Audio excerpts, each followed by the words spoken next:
Good afternoon, students. Today we take the next topic, angina pectoris. ये एक important disease condition है. Exam के अंदर मोस्टली इसका क्वेश्चन आता है, तो इसको अच्छे से पढ़ना. So first of all we take the definition. Angina pectoris is a medical term refers to the chest pain that occur intermittently over a long period with the same pattern of onset, duration और intensity of symptoms. Means angina pectoris एक medical term है जिसके अंदर chest pain की condition develop होती है और ये इंटरमिटेंटली अकर होती है लॉन्ग टाइम पीरियड के लिए, और इसका जो पैटर्न होता है वो सेम पैटर्न होता है ऑनसेट होने का, ड्यूरेशन इसका सेम रहता है और इंटेंसिटी ऑफ सिम्टम्स भी इसके अंदर लगभग सेम सी रहती है और लॉन्ग टाइम पीरियड के लिए रहती है. देन इसकी एक और डेफिनेशन है. Angina is a symptoms of condition called myocardial ischaemia. Means angina एक ऐसा सिम्टम्स है जिसके जो मोस्टली मायोकार्डियल इस्चीमिया के कारण डेवलप होता है and occur when the heart muscle does not get as much blood as it needs. Means इसके अंदर जो कंडीशंस डेवलप होती है, ये हार्ट की मसल्स यदि जितना उसकी ब्लड सप्लाई उसको चाहिए होती है, मीन्स ऑक्सीजन की सप्लाई चाहिए होती है, उतना ऑक्सीजन यदि नहीं मिल पाता तब ये कंडीशंस डेवलप होती है. It usually happen because one or more of the heart arteries is narrow or blocked. यानी हार्ट की जो कोरोनरी आर्टरी है वो नैरो हो जाए या फिर ब्लॉक हो जाए, जिसके कारण ये कंडीशंस है वो डेवलप होती है. और ये हार्ट आर्टरी एक या इससे ज़्यादा ब्लॉक या नैरो होने पे ही ये कंडीशंस डेवलप होती है. देन आते हैं इसके अंदर ये एक पैटर्न दे रखा है PQRST. PQRST का मतलब इसका असेसमेंट का पैटर्न है कि इसको अपन कैसे असेस करेंगे. P का मतलब होता है precipitating factor. Means angina pectoris को डेवलप करने के लिए कौन कौन से फैक्टर रिस्पॉन्सिबल होते हैं. Then quality of pain. इसके अंदर जो पेन है उसकी क्वालिटी कितनी होती है, यानी इसके अंदर हाई इंटेंसिटी और लॉन्ग ड्यूरेशन और सीवियर पेन है वो डेवलप होता है, तो वो क्वालिटी ऑफ पेन भी एंजाइना पेक्टोरिस को डिस्क्राइब करता है. देन रेडिएट, और जो पेन है वो कहाँ से स्टार्ट हुआ, कहाँ पे गया और बॉडी की कहाँ कहाँ पे ये रेडिएट हो रहा है उस पर. देन सीवियरिटी, यानी पेन जो डेवलप हो रहा है जिसके सिम्टम्स डेवलप होता है उसकी सीवियरिटी कितनी है उस पर भी एंजाइना पेक्टोरिस डिपेंड होता है. और टाइमिंग, और एंजाइना पेक्टोरिस के अंदर जो चेस्ट पेन होता है उस कितने टाइम पीरियड के लिए हो रहा है और कितने एपिसोड के अंदर पेन हो रहा है, तो वो ये सारे जो फैक्टर्स है वो बताते हैं कि इस पर्सन को एंजाइना पेक्टोरिस है. मीन्स ये सारे फैक्टर असेसमेंट करते हैं एंजाइना पेक्टोरिस का. अब आते हैं इसके इटियोलॉजिकल फैक्टर पे. तो इटियोलॉजिकल फैक्टर के अंदर फर्स्ट आता है अर्थरोस्क्लेरोसिस. इसके बारे में अपने पहले भी पढ़ा है, जो लास्ट डिजीज थी. अर्थरोस्क्लेरोसिस का मीन्स होता है फैटी प्लेक्यू का डिपोजिशन हो जाना इनटू द कोरोनरी आर्टरी, जो क्या करती है, ब्लॉक करती है ब्लड पाथवे को हार्ट तक पहुंचने के लिए, और जब हार्ट तक ब्लड नहीं पहुंच पाएगा तो एंजाइना डेवलप होगा. देन एम्बोलस एंड थ्रोम्बस, यानी हार्ट की जो कोरोनरी आर्टरीज है वहाँ पर कोई एम्बोलस या थ्रोम्बस का फॉर्मेशन हो जाए. Then sudden narrowing of coronary artery, और कोई भी ऐसी कंडीशन के कारण सडनली कोरोनरी आर्टरी नैरो हो जाए. देन एक्यूट ब्लड लॉस, और यदि किसी पर्सन के अंदर सीवियर इंजरी वगैरह हो जाए एक्सीडेंट वगैरह के कारण, ब्लड लॉस तुरंत हो रहा है और सीवियर होता है, तो उसके कारण भी एंजाइना पेक्टोरिस की कंडीशंस डेवलप हो सकती है. तो ये सारे क्या है, इटियोलॉजिकल फैक्टर है जो एंजाइना पेक्टोरिस को डेवलप करते हैं. देन आते हैं रिस्क फैक्टर. तो रिस्क फैक्टर के अंदर अपने जो फैक्टर्स पढ़े थे अर्थरोस्क्लेरोसिस के अंदर लगभग सेम से भी फैक्टर इसके लिए भी रिस्पॉन्सिबल लेते हैं. तो first age about 45 year age in man and 55 in womens. तो ये एज फैक्टर है जिसके बाद में एंजाइना पेक्टोरिस होने के चांसेस डेवलप होते हैं. देन स्मोकिंग वाले पर्सनस के अंदर. देन ओबेसिटी, इसके बारे में आपने पहले डिस्कस किया है कि क्यों होता है, क्योंकि स्मोकिंग है, ओबेसिटी है, ये सारे फैक्टर्स हाइपरटेंशन या फिर ब्लड वेसल्स को डैमेज करने के लिए रिस्पॉन्सिबल रहते हैं, या फिर ब्लड ऑक्सीजन की डिमांड को इंक्रीज़ करते हैं, हार्ट का वर्कलोड को इंक्रीज़ करते हैं, और वो कंडीशंस है वो एंजाइना पेक्टोरिस या अर्थरोस्क्लेरोसिस देन एंजाइना पेक्टोरिस के लिए रिस्पॉन्सिबल रहती है. डायबिटीज़ मेलाइटस जो हाइपरटेंशन, ओबेसिटी और अर्थरोस्क्लेरोसिस के लिए रिस्पॉन्सिबल रहता है. देन एंजाइना पेक्टोरिस हो सकता है. हाई ब्लड प्रेशर है, हाई ब्लड कोलेस्ट्रॉल लेवल है, excess intake of fat and salt diet है, सेडेंट्री लाइफ स्टाइल्स है, इमोशनल स्ट्रेस है, family history of coronary artery disease हो सकता है, exposure to cold and wind environment हो सकता है, किडनी डिजीज की कंडीशंस है, क्योंकि किडनी डिजीज़ के अंदर जैसे पहले मैं तुम्हें बताया था किडनी डिजीज़ है, तो उसके कारण क्या होगा, ब्लड सप्लाई किडनी के पास नहीं पहुंच पाएगी तो किडनी क्या करती है, एक हार्मोन रिलीज करती है जिसको अपन बोलते हैं रेनिन। वो रेनिन एंजियोटेंसिन सिस्टम को एक्टिवेट करता है और वो ब्लड प्रेशर को हाई करता है, और जब ब्लड प्रेशर हाई होता है तो वो अर्थरोस्क्लेरोसिस के लिए रिस्पॉन्सिबल रहता है और वो एंजाइना पेक्टोरिस डेवलप कर सकता है, तो ये भी इसके लिए रिस्पॉन्सिबल हो सकती है। देन माइक्रोवेस्कुलर कॉन्स्ट्रिक्शन मीन्स जो छोटी छोटी ब्लड वेसल्स होती है वो कॉन्स्ट्रिक्ट हो जाए। कार्डिक मायोपैथी यानी हार्ट का जो लेफ्ट वेंट्रिकल है या फिर यह कह सकते हैं हार्ट की मसल्स के डैमेज होने के कारण हार्ट एबनॉर्मली एनलार्ज हो जाए, उसके कारण कोरोनरी आर्टरी स्पाज्म, तो कोरोनरी आर्टरी के अंदर स्पाज्म कंडीशंस यानी सिकुड़ जाती है, तो उसके कारण हो सकता है।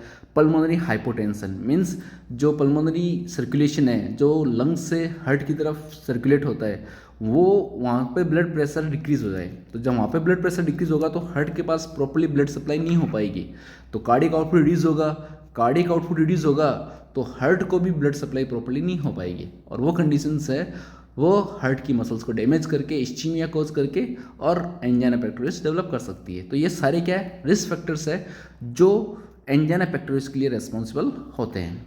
अब आते हैं अपन इसके टाइप्स पे, तो इसके टाइप्स को 4 टाइप्स के अंदर डिवाइड कर रखा है, stable angina, unstable angina, variant angina और माइक्रोवस्कुलर एंजाइना। तो ये 4 मेन टाइप्स है जो के अंदर एंजाइना को डिवाइड कर रखा है। तो अपन फर्स्ट लेते हैं स्टेबल एंजाइना, जिसको अपन क्रोनिक एंजाइना पेक्टोरिस भी बोल सकते हैं। तो ये क्या होता है, stable angina is brought on when the heart is working harder than usual and the heart muscles itself need more blood than it is getting. Means stable angina की कंडीशंस कब डेवलप होती है, जब अपना हार्ट है बहुत ही ज़्यादा amount के अंदर वर्क कर रहा है, यानी जो नॉर्मल वर्कआउट से ज़्यादा वर्क कर रहा है, तब स्टेबल एंजाइना डेवलप होता है। या फिर हार्ट की जो मसल्स को जितनी ब्लड सप्लाई चाहिए होती है उससे उसकी नीड और ज़्यादा बढ़ जाती है, और उसकी नीड क्यों ज़्यादा बढ़ती है, जब हार्ट ज़्यादा वर्क करता है, यानी जैसे ओबेसिटी है तो ओबेसिटी के अंदर पूरे बॉडी पार्ट्स को ज़्यादा ब्लड सप्लाई करनी होती है, तो उसके कारण हार्ट है उसका वर्कलोड इंक्रीज हो सकता है। हाइपरटेंशन की कंडीशंस है उसके अंदर हार्ट का वर्कलोड इंक्रीज हो सकता है। या फिर कोई अपन फिजिकल एक्टिविटी करते हैं तो फिजिकल एक्टिविटी के दौरान क्या होता है, अपन बॉडी से ज़्यादा एनर्जी लॉस होती है, तो उसके अकॉर्डिंग हार्ट भी क्या करता है, फास्टली फंक्शन करता है, और ये लॉन्ग टाइम तक हो तो इसके कारण स्टेबल एंजाइना हो सकता है। तो इसके मेन कॉजेज क्या क्या हो सकते हैं, during times of physical activity and strong emotion, यानी किसी पर्सन को बहुत ज़्यादा डिप्रेशन है, बहुत ज़्यादा गुस्सा आ रहा है, या फिर स्ट्रेस की कंडीशन है, या फिर बहुत ज़्यादा फिजिकल एक्टिविटी कर रखा है, तो उस समय के अंदर स्टेबल एंजाइना पेक्टोरिस हो सकता है। साथ में ये रिस्क फैक्टर भी इसके साथ रिस्पॉन्सिबल रहेंगे। देन इसके सिम्टम्स, अब स्टेबल एंजाइना को अपन आइडेंटिफाई सिम्टम्स के अकॉर्डिंग कर सकते हैं। कैसे, इसका जो पेन होता है वो डिस्कम्फर्ट पेन टाइप फीलिंग होती है। कैसे, इसके अंदर पेन होगा वो स्क्वीजिंग मीन्स एक तरीके से अपन किसी चीज़ को दबाते हैं, स्क्वीज करते हैं, तो उस टाइप का पेन होगा। प्रेशर, यानी ऐसा लगेगा कि चेस्ट पे बहुत ज़्यादा प्रेशर पड़ रहा है, कोई पत्थर वगैरह रख दिया है उसके कारण प्रेशर वगैरह पड़ रहा है। हेवीनेस, बहुत ज़्यादा हेवी हो जाएगा चेस्ट। टाइटनिंग, चेस्ट की मसल से बहुत ज़्यादा टाइट हो जाएगी। बर्निंग, हार्ट के अंदर बर्निंग की कंडीशन से वो डेवलप होगी। एंड एकिंग मतलब सीवियरिटी ज़्यादा रहेगी एक्रॉस द चेस्ट, चेस्ट के चारों तरफ इस टाइप का पेन डेवलप होगा। Then it usually start behind the breast. अब ये स्टार्ट कहाँ से होता है, यानी इसकी मेन लोकेशन कहाँ होती है, बिहाइंड द ब्रेस्ट बोन। जो ब्रेस्ट बोन है उसके जस्ट पीछे से ये स्टार्ट होता है। Then radiate to the shoulder, shoulder पे जाता है, नेक, फिर नेक पे, अपने जबड़े पे, आर्म्स के अंदर, throat, back and even to the teeth, फिर वो टिथ तक जाता है। तो ये क्या होती है, इसकी मेन लोकेशन और रेडिएशन होती है कि पेन स्टार्ट कहाँ से हुआ है और रेडिएट बॉडी के किन किन पार्ट पे रेडिएट हुआ है, और ये पेन आइडेंटिफाई कराता है कि इस पर्सन को एंजाइना है। अब एक डिजीज़ और अपन आगे बढ़ेंगे, मायोकार्डियल इन्फेक्शन। उसका पेन और इसके पेन के अंदर थोड़ा बहुत डिफरेंस है, यानी उसका पेन जो अपनी फिंगर्स है उसके अंदर भी रेडिएट होता है। तो इसका स्टार्ट होने का और ख़त्म होने का जो पैटर्न है वो दोनों के अंदर थोड़ा सा डिफरेंस है, जिसके अकॉर्डिंग अपन आइडेंटिफाई कर सकते हैं कि दिस पर्सन को एंजाइना पेक्टोरिस है और इस पर्सन को मायोकार्डियल इन्फेक्शन है। अब आगे आते हैं, it does not comes as surprise and episode of pain tends to the life. Means इसका जो पेन है सरप्राइज के रूप के अंदर नहीं आता और एपिसोड ऑफ पेन डेवलप होते हैं जो कि लॉन्ग टाइम तक के लिए चलते रहते हैं। और इसका जो पेन है मोस्टली छोटे यानी कम समय के लिए होता है, लगभग 5 मिनट या इससे भी कम, यानी 2 से 15 मिनट के लिए अपन बोल सकते हैं कि इसका पेन है वो चलता रहता है। सरप्राइज के लिए इसलिए नहीं आता क्योंकि ये मोस्टली पेन है वो कोई भी फिजिकल एक्टिविटी या इमोशनल स्ट्रेस के बाद में डेवलप होता है, तो मीन्स कोई भी सरप्राइज के अकॉर्डिंग पेन डेवलप नहीं होगा। Then it relieve by rest and medicine, और ये इसका पेन है वो या तो रेस्ट के या फिर जो नाइट्रोग्लिसरीन अंडर द टंग अपन मेडिसिन देते हैं उसके 1 मिनट बाद में ये पेन रिलीव हो सकता है।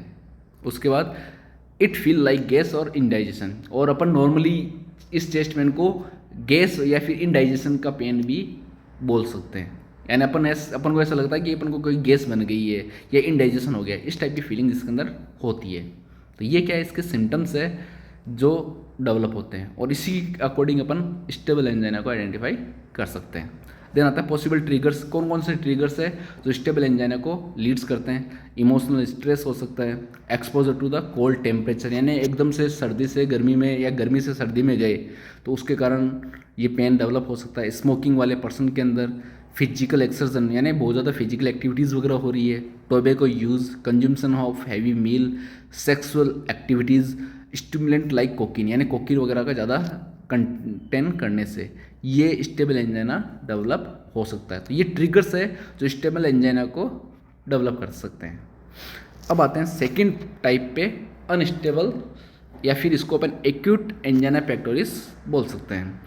तो इसको लेते हैं अनएक्सप्लेन्ड या फिर unstable chest stable angina pectoris is characterized by unexplained chest pain and usually occur while resting, यानी इसके अंदर अनएक्सप्लेन लॉन्ग टाइम तक चेस्ट पेन होता है और यूजुअली कब अकर होता है, जब पेशेंट रेस्ट के अंदर होता है।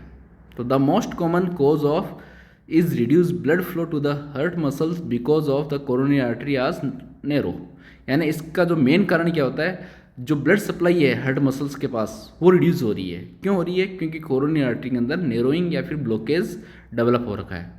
और जो स्टेबल एंजाइना है उसके अंदर हार्ट की डिमांड इंक्रीज हो रही है, उसके कारण वो ज़्यादा वर्क कर रहा है और इसके अंदर हार्ट के पास ब्लड सप्लाई रिड्यूस हो रही है जिसके कारण ये पेन डेवलप होता है। अब ब्लड सप्लाई रिड्यूस कब होती है, जब कोरोनरी आर्टरी के अंदर नैरोइंग या फिर ब्लॉकेज होता है, और वो उसका कारण क्या होता है, फैटी बिल्डअप यानी फैटी प्लेक्यू का डिपोजिशन, जो कि रप्चर हो सकता है जिसके कारण ब्लड वेसल्स के अंदर इंजरी डेवलप होगी, और इंजरी जब डेवलप होगी तो वहाँ पर ब्लड क्लॉट का फॉर्मेशन होगा और वो ब्लड फ्लो को क्या कर देगा, ब्लॉक कर देगा, जिससे हार्ट की मसल्स के पास ब्लड सप्लाई नहीं पहुँच पाएगी और वो एंजाइना पेक्टोरिस के सिम्टम्स अपीयर करेगा।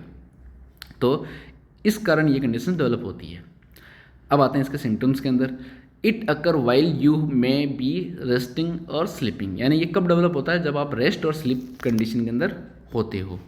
Then it comes as a surprise, ये सरप्राइज के रूप के अंदर आता है, यानी कभी भी ब्लॉकेज या कोई फैटी प्लेक्यू या फिर एम्बोलिज्म या थ्रोम्बस का फॉर्मेशन हो जाए तो तुरंत ये कंडीशन डेवलप हो सकती है। तो सरप्राइज के अकॉर्डिंग आता है, यानी आप रेस्ट कर रहे हो और एकदम से ये कंडीशन डेवलप हो सकती है।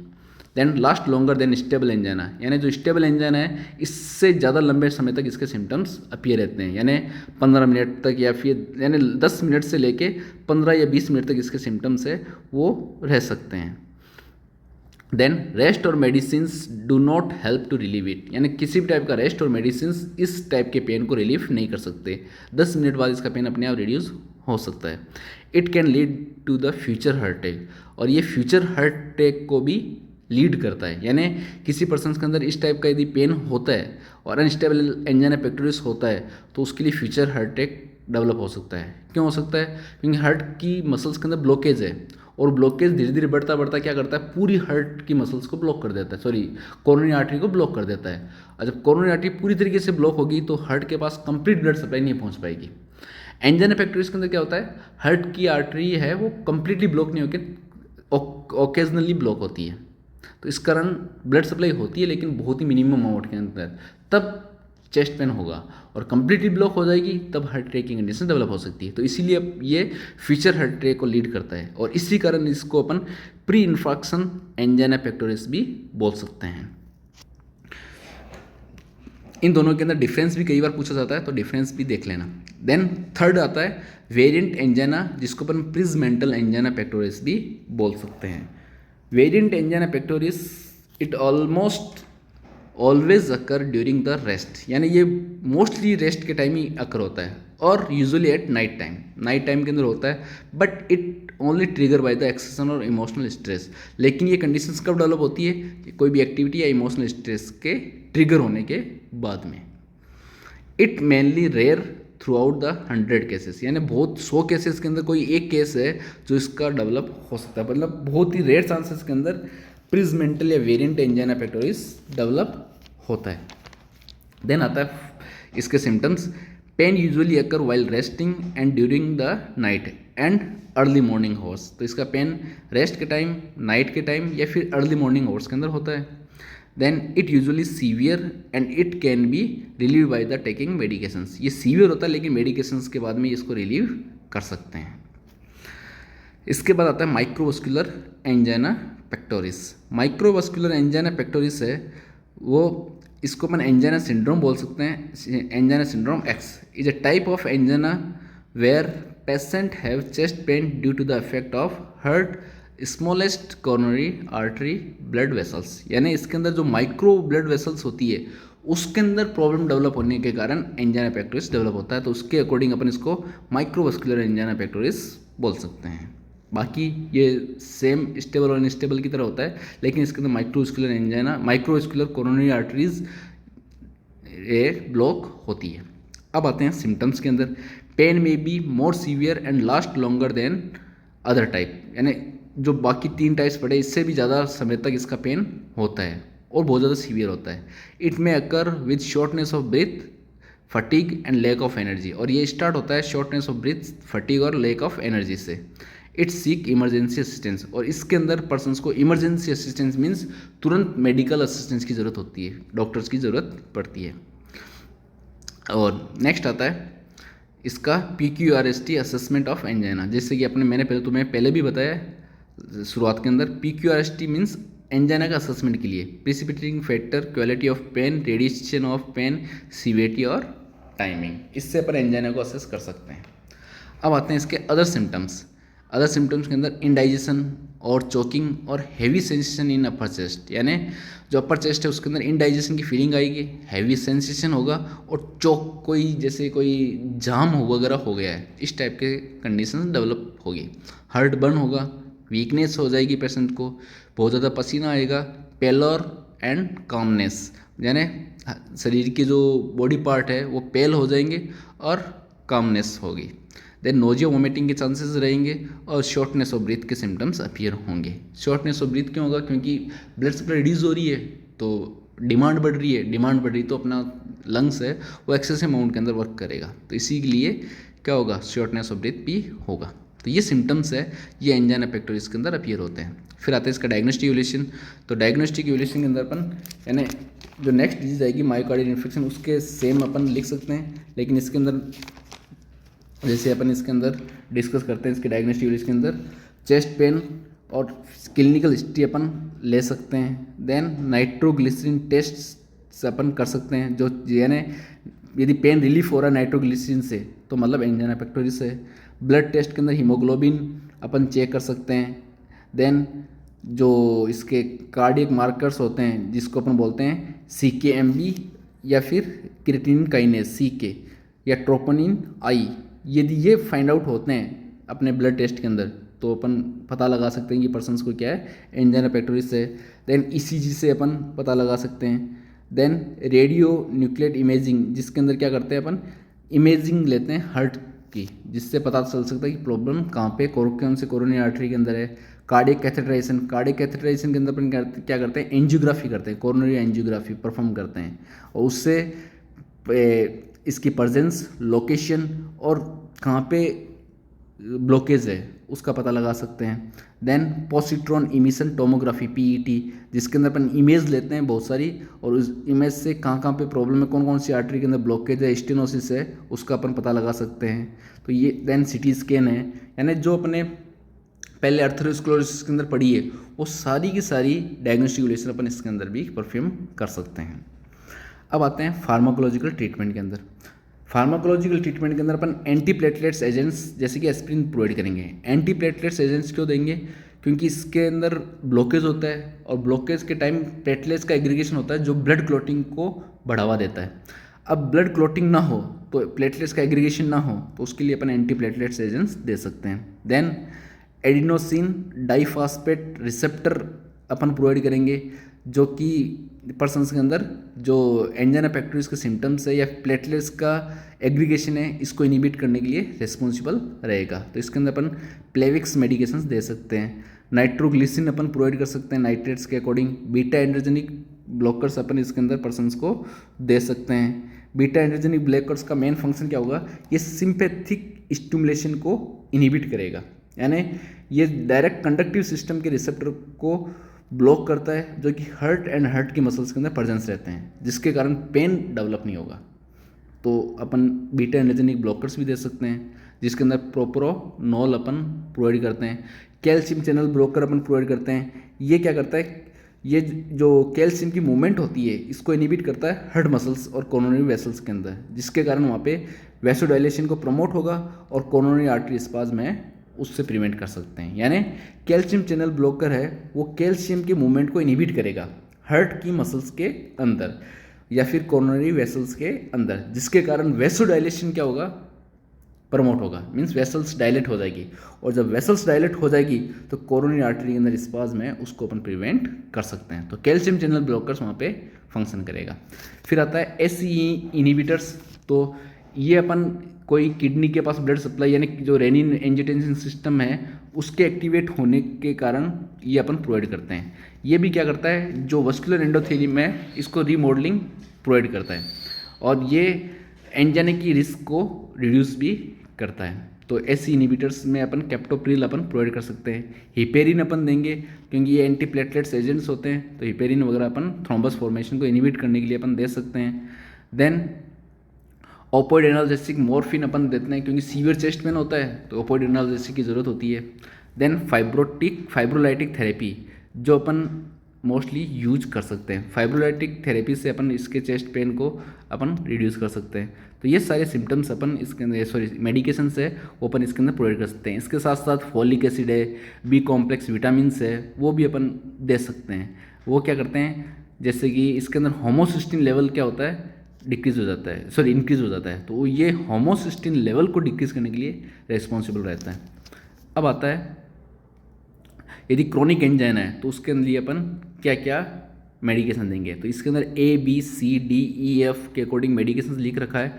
ए का means anti platelets agent, anti anginal therapy और एसई इनिबिटर्स तीनों दे दी।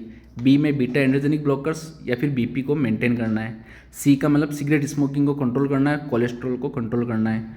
डी मीन्स डाइट अच्छी देनी है और डायबिटीज़ को कंट्रोल करना है। ई मीन्स एक्सरसाइज को अपन को कम करवाना है और एजुकेशन प्रोवाइड करना है। एफ का मतलब फ्लू से रिलेटेड जो भी वैक्सीनेशंस वगैरह है वो अपन को प्रोवाइड करनी है क्योंकि कोल्ड टेम्परेचर वगैरह से रिलेटेड एंजाइना हो सकता है, जैसे सीजन चेंज होने के रिलेटेड।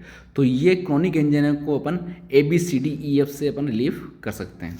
अब आता है इसका सर्जिकल मैनेजमेंट। जो अपन ने पहले अर्थरोस्क्लेरोसिस के अंदर पढ़ा था इसका सर्जिकल मैनेजमेंट भी सेम वैसे ही होगा, कोई भी डिफरेंस नहीं है, सेम सर्जिकल मैनेजमेंट है। अब आते हैं इसके नर्सिंग मैनेजमेंट के अंदर। तो नर्सिंग मैनेजमेंट के अंदर फर्स्ट अपन नर्सिंग डायग्नोसिस देते हैं।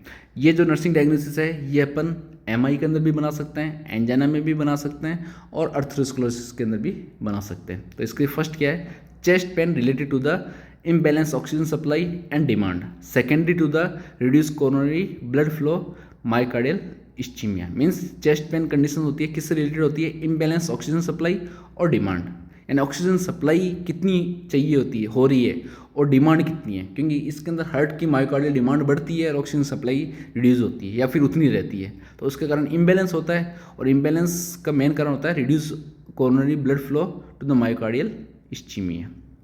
तो पहली नर्स डायग्नोसिस हो गई चेस्ट पेन। सेकेंड है डिक्रीज कार्डियक आउटपुट। क्यों, क्योंकि हार्ट की मसल्स ब्लॉक हो रही है तो हार्ट प्रॉपर फंक्शन नहीं करेगा तो कार्डियक आउटपुट अपने आप रिड्यूस होगा।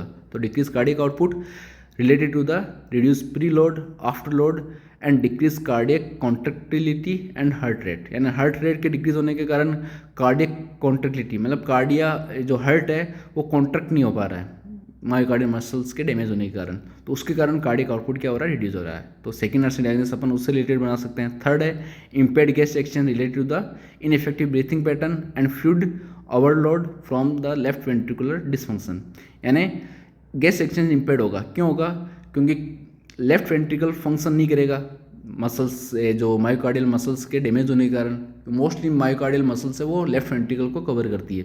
तो जब लेफ्ट वेंट्रिकल डिसफंक्शन होगा तो फ्लूइड का क्या होगा, बैक फ्लो होगा ब्लड का, और वो जाके पल्मोनरी एरिया के अंदर कलेक्ट होगा। उसके कारण ब्रीथिंग पैटर्न इनइफेक्टिव होगा और गैस एक्सचेंज भी क्या हो जाएगा, इम्पेयर्ड हो जाएगा। Next, fluid volume excess related to the congestive cardiac failure, और किसी पर्सन को कंजस्टिव कार्डियक फेलियर हो गया इसके कारण, तो फ्लूइड वॉल्यूम क्या हो जाएगा, एक्सेस हो जाएगा। क्यों? क्योंकि फ्लूइड स्टे होना शुरू हो जाएगा या तो अपर एरिया के अंदर या फिर लोअर एरिया के अंदर, तो उसके कारण क्या होगा, वहाँ पे फ्लूइड स्टे होने के कारण वहाँ पे फ्लूइड वॉल्यूम एक्सेस या एडिमा की कंडीशन डेवलप हो सकती है। Then anxiety related to the chest pain, chest pain के कारण पर्सन्स को एंजाइटी होगी, और उसके अंदर जैसे tachycardia, hypoxia, fear of death की कंडीशंस है, ये सारी कंडीशंस में एंजाइटी को बढ़ाती है। फिर नेक्स्ट डायग्नोसिस है एक्टिविटी इंटॉलरेंस। क्यों? क्योंकि पेशेंट प्रॉपर ब्लड सप्लाई नहीं होने के कारण बहुत ज़्यादा फटीग फील करेगा और उसके कारण एक्टिविटी नहीं कर पाएगा, तो वो। Then constipation related to immobility, possible fluid restriction और मेडिकेशंस, यानी बहुत सारी मेडिकेशंस या फ्लूइड अपन नहीं दे रहे हैं क्योंकि पर्सन्स के अंदर फ्लूइड का कलेक्शन होता है, तो फ्लूइड रेस्ट्रिक्शन होती है और इमोबिलिटी होती है, तो उसके कारण पर्सन्स को कॉन्स्टिपेशन हो जाएगा। इमोबिलिटी क्यों? क्योंकि अपन को एक्टिविटी को कम से कम करवाना है, तो एक्टिविटी कम कब होगी, जब पेशेंट हिलेगा डुलेगा नहीं, चलेगा नहीं, और वो कंडीशन से कॉन्स्टिपेशन को लीड्स कर सकती है, तो कॉन्स्टिपेशन से रिलेटेड डायग्नोसिस बन सकती है। Then sleeping pattern disturbance related to the pain, anxiety, stressful environment, person को बहुत ज़्यादा सीवियर पेन होता है, एंजाइटी है और स्ट्रेसफुल एनवायरनमेंट है, तो उसके कारण स्लीपिंग पैटर्न भी क्या हो जाएगा, डिस्टर्ब हो जाएगा। तो ये सारी नर्सिंग डायग्नोसिस अपन इसके अंदर बना सकते हैं और इसके अकॉर्डिंग अपन इसका मैनेजमेंट भी करेंगे। तो अपन पहली नर्सिंग डायग्नोसिस है फॉर एक्यूट पेन। तो एक्यूट पेन के लिए अपन मोस्टली सबसे पहले पेन की लोकेशन, ड्यूरेशन, क्वालिटी और कौन कौन से इंटेंसिटी और प्रिसिपिटेटिंग फैक्टर्स है उन सब के बारे में असेस करते हैं, पता लगाते हैं, ताकि अपन उसके अकॉर्डिंग मैनेजमेंट कर सकते हैं। फिर पेन की सीवियरिटी कितनी है वो पेन स्केल के थ्रू अपन पता लगा सकते हैं। फिर इसी जैसे इन्फेक्शन और स्टीमिया की कंडीशंस कितनी है वो अपन ऑब्टेन करेंगे। Then limit visitors to the client request, यानी क्लाइंट के पास विजिटर्स को भी लिमिट करेंगे ताकि पेशेंट्स को एक्टिविटी या बात वगैरह ना करे। देन नाइट्रेट अपन एडमिनिस्टर करेंगे पेशेंट्स को एज ऑर्डर, जितना अपन को ऑर्डर हुआ है, और पेन को रिड्यूस करने के लिए अपन नाइट्रोग्लिसिन वगैरह नाइट्रेट के अकॉर्डिंग नाइट्रोग्लिसिन अपन दे सकते हैं, मॉर्फिन सल्फेट्स है एज ऑर्डर्ड अपन प्रोवाइड कर सकते हैं। तो ये सारी एक्टिविटीज से अपन पेन को रिलीव करवा सकते हैं। फिर नेक्स्ट है फॉर इनइफेक्टिव टिश्यू परफ्यूजन, यानी जब कोरोनरी आर्टरी के ब्लॉकेज होने के कारण हार्ट को ब्लड सप्लाई नहीं हो पा रही है, तो उसको मेंटेन करने के लिए क्या करेंगे, फर्स्ट मॉनिटर एसआई सेगमेंट, यानी जो एसआई सेगमेंट्स होते हैं उसको अपन मॉनिटर करेंगे। देन एसआई सेगमेंट से अपन को क्या पता चलेगा कि कौन कौन से बॉडी एरिया के पास ब्लड सप्लाई नहीं हो पा रही है। Then administer thrombolytic as order, thrombolytic क्यों देंगे, थ्रोम्बस को रिलीव करवाने के ताकि ब्लड सप्लाई को इम्प्रूव कर सके। Then send the client for angioplasty and as ordered, angioplasty के लिए अपन भेजेंगे ताकि एंजियोप्लास्टी के अंदर जो भी वहाँ पे कलेक्शन है उसको रिलीव कर दे। Then administer oxygen as order, persons को प्रॉपर्ली ऑक्सीजन वगैरह भी देंगे ताकि प्रॉपर्ली टिश्यू के पास ऑक्सीजन की सप्लाई पहुँच पाए। Then give client bed rest with a quiet environment, means quiet environment के साथ अच्छे से अच्छा बेड रेस्ट देंगे ताकि एक्टिविटी रिड्यूस हो, और एक्टिविटी रिड्यूस हो तो हर का वर्कलोड भी कम हो और प्रॉपर टिश्यू परफ्यूजन भी होता रहे। तो ये सारे से अपन इनइफेक्टिव टिश्यू परफ्यूजन को भी मेंटेन कर सकते हैं। Then for decrease cardiac output के लिए अपन क्या करेंगे, give check vital sign with onset और अफेक्ट ऑफ ड्रग, यानी वाइटल साइन चेक करेंगे कि कैसे वो ऑनसेट हो रहे हैं और ड्रग्स से कैसे वो अफेक्ट कर रहे हैं कार्डियक आउटपुट को चेक करने के लिए। Then check blood pressure for hypotension और हाइपरटेंशन, हाइपरटेंशन और हाइपरटेंशन के लिए ब्लड प्रेशर भी अपन चेक करेंगे, क्यों, कार्डियक आउटपुट के लिए ये दोनों रिस्पॉन्सिबल रहते हैं। फिर उसके बाद में assess the heart sound and pale murmur sound and increase and decrease in heart sound, means assess करेंगे हार्ट साउंड कैसा आ रहा है, मर्मर साउंड वगैरह प्रेजेंट है या नहीं है, और जो हार्ट साउंड है उस कि प्रेजेंस कम है या बहुत ज़्यादा है, वो अपन असेस कर सकते हैं, जिससे अपन कार्डिक आउटपुट के बारे में पता लगा सकते हैं। फिर है इम्पेयर्ड गैस एक्सचेंज, उसके लिए अपन एबीजी एनालिसिस करेंगे, arterial blood gas analysis. Arterial blood gas analysis के अंदर क्या होता है कि जो PaO2 पार्शियल ऑक्सीजन का लेवल और पार्शियल कार्बन डाइऑक्साइड का लेवल अपनी बॉडी के अंदर कितना है वो अपन पता लगाएंगे और उसके अकॉर्डिंग अपन फिर मैनेजमेंट करेंगे। Then monitor assess the assign for type, severity and duration, means patient की जो किस टाइप की सीवियरिटी और ड्यूरेशन कितना है पेन का, वो अपन चेक करेंगे। Then provide oxygen therapy and B blockers for increase myocardial contractibility. अब हार्ट की कॉन्ट्रैक्टिबिलिटी डिक्रीज है तो उसको इंक्रीज करने के लिए अपन ऑक्सीजन थेरेपी और बीटा ब्लॉकर्स दे सकते हैं, और यदि सीवियर कंडीशन है तो पेशेंट को अपन मैकेनिकल वेंटिलेटर के अंदर भी रख सकते हैं। तो इस तरह से अपन ऑक्सीजन का मेन लेवल है वो मेंटेन कर सकते हैं। तो ये सारा मैनेजमेंट है जिसके थ्रू अपन इसका मैनेजमेंट कर सकते हैं। इसके अलावा जो भी अदर नर्सिंग डायग्नोसिस है उसका मैनेजमेंट तुम्हें अपने अकॉर्डिंग लिखना है और अपने अकॉर्डिंग नोट्स बुक के अंदर आगे कंटिन्यू करना है। सो यदि अभी भी किसी टाइप का डाउट्स है तो मेरे से कभी भी पूछ सकते हो।